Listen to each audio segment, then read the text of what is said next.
What a lad. That's why I love Prince Harry, because he's so normal. He would just go out for pints and shit. Okay, now he's a bit under the whoosh.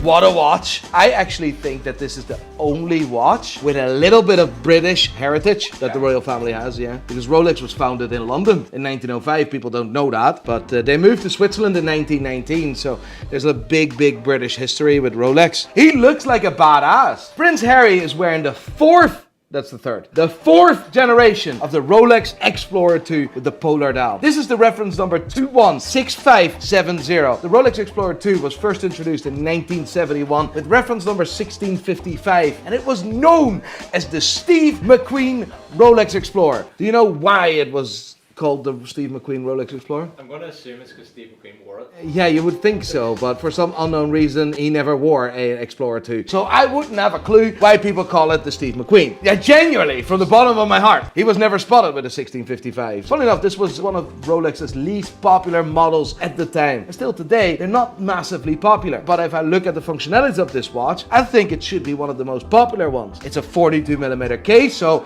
it fits on fat like me, reads multiple time zones. There's a GMT function on there. It has a date function. Basically, this is the perfect watch. Prince Harry, what a great choice of watch, my friend. Unbelievable.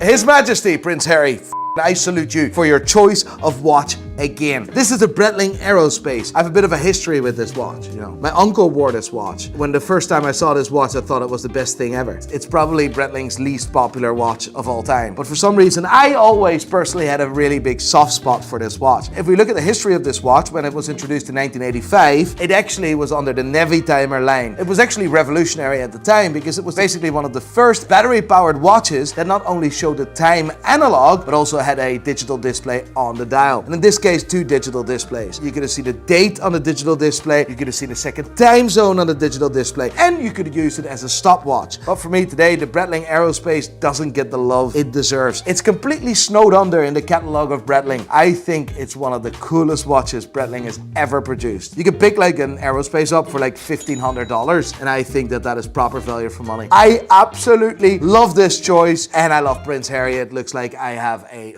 crush.